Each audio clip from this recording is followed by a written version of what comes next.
Good morning. This is Captain Terry Hestelow, United States Army, retired. Before I begin, I want to make sure that you understand none of the comments that I am making today are a reflection of the Department of Defense. In fact, they're probably the direct opposite. But I'm a retired soldier, and as a retired soldier, I have some perspectives that I think are important to share with you about the status of our armed forces and what's been going on uh, under the tutelage, as you were, under the control of the Marxist socialists of the left, and particularly under Barack Obama. Why he's doing what he's doing to undermine and destroy the United States military. This is your morning brief for Wednesday morning, May 18th, 2016. I want you to understand that there is a war that has been declared upon every moral foundation that underlies the foundations of the United States of America. That every moral institution of the nation is under direct attack by Barack Obama and his allies on the left, and the point of the spear, so to speak, of the attacks on the United States, on our moral foundations, on moral decency in the United States of America today. The point of the spear is the so-called LGBT community and their agenda. At the top of the list of things that I'd like to discuss today is the confirmation of Eric Fanning as the new Secretary of the Army. Once again, I remind you, I do not speak for the Department of Defense or the Department of the Army. The Department of Defense and the Department of the Army is an inanimate object. It is a force that the Congress of the United States and the people of the United States have established to protect and defend the Constitution of the United States. And so I want to talk to you for just a few moments about why some things have been going on in the United States military since Barack Obama has assumed the presidency, and why we are seeing the acceleration of the behaviors and the activities that we're supposed to accept as norms in the country today. I want you to understand what's going on, why it's going on. And so I want to start today with the news that just came in yesterday about the confirmation of Eric Fanning as the new Secretary of the Army. And I want you to understand why he was nominated to be the Secretary of the Army, and why the Senate of the United States, under the leadership of the Republican Party, unanimously confirmed him to be the Secretary of the Army.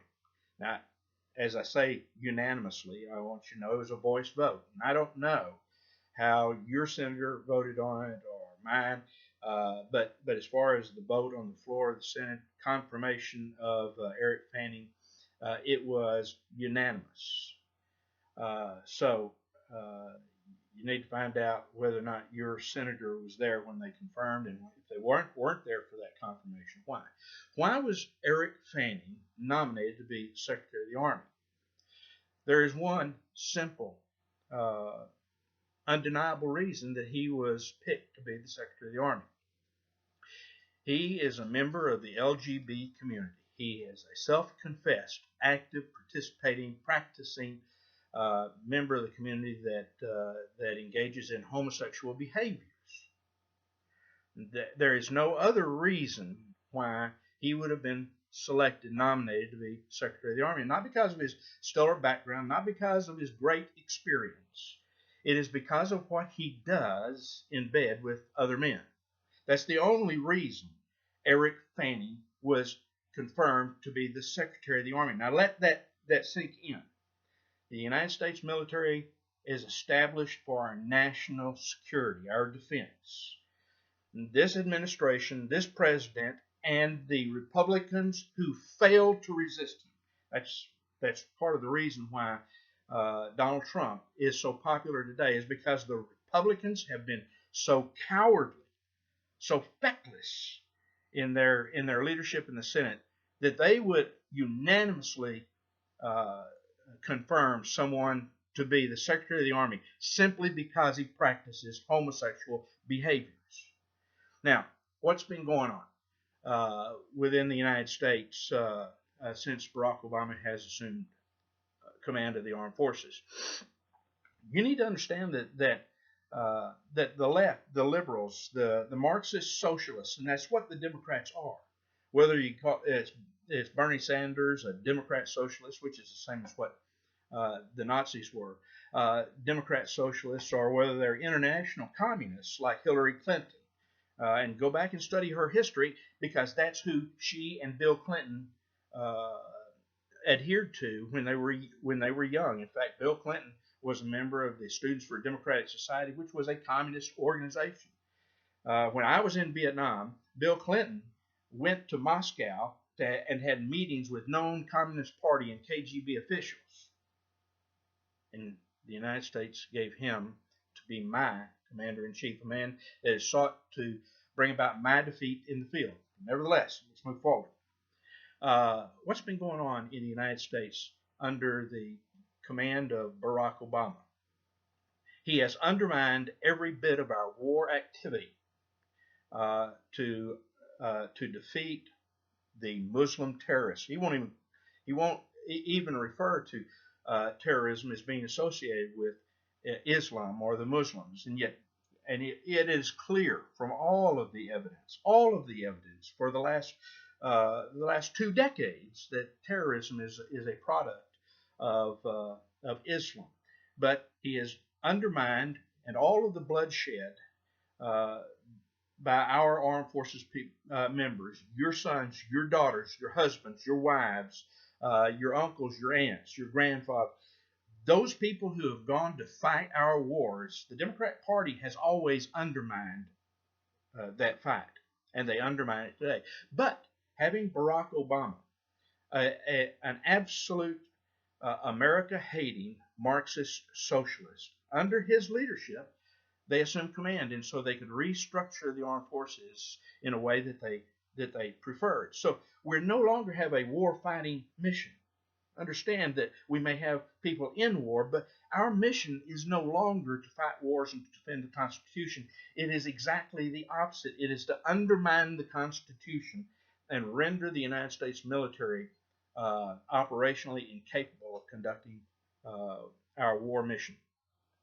And in doing that, one of the things that they did is they vacated the don't ask, don't tell policy in the armed forces, and made homosexual behavior a behavior that has been proved scientifically. If you don't believe me, do the research yourself.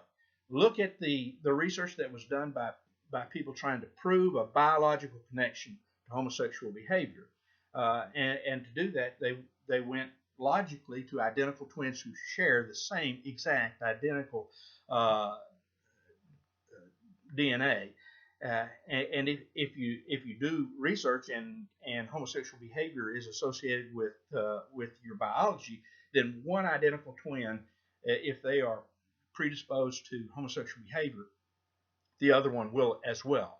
But we're not going to talk about that today. You go research it. The Swedish studies and other studies that show that there is absolutely no biological basis. It's choice-based. It's deviant-based sexual behavior that is always deviant. And I say deviant, not even in a pejorative manner. When I say deviant, you'll find that there is no place in nature where homosexual behavior is the norm. It is deviant from the norm in all of nature. But now it has been introduced as normal, equal behavior with heterosexual behavior in the armed forces. Why was that done? Well, number one, it was to use the armed forces as a vehicle to change the way people think about homosexual behavior. But it was also to use those members that were being discharged and going home, because we've been reducing our army, and even as the army reduces normally, we those individuals who have by command been reoriented in the way that they think to accept homosexual behavior as the norm, those people are now being used as carriers to carry this sexual deviancy back into all of our communities. And so we find that our war mission has been thwarted, so that the United States of America can be reoriented, re-educated.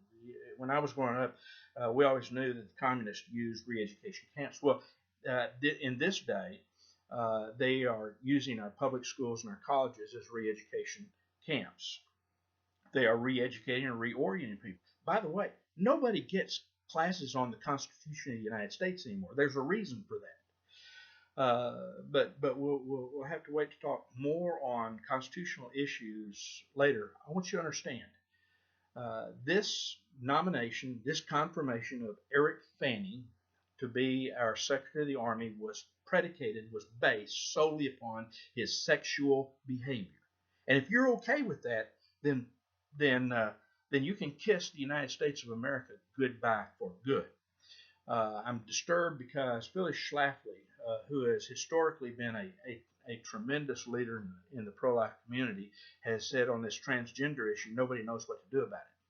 Well, I do know what to do about it, and you know what to do about it. It is that we go back and we begin to reclaim the court, the United States Supreme Court, and all of the subordinate, all of the inferior federal courts, that we get people into office that will not only nominate true constitutional conservatives, but will confirm only constitutional conservatives in the Senate.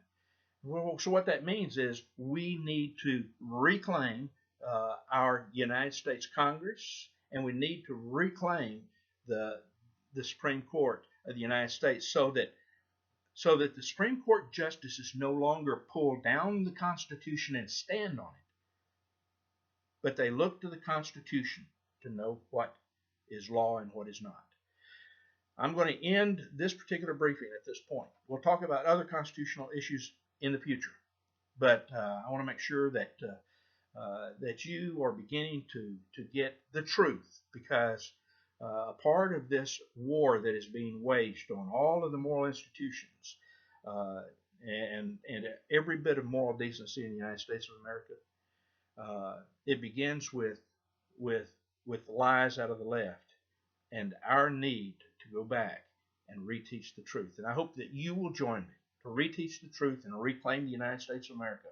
Donald Trump says we want to make America great again. There's only one way that we do that, and that is by returning to God and returning to our Constitution. And the only way that we do that is to reclaim the Supreme Court of the United States. If the Supreme Court of the United States is reclaimed by the American people, then the left will not be able to undermine all of our institutions.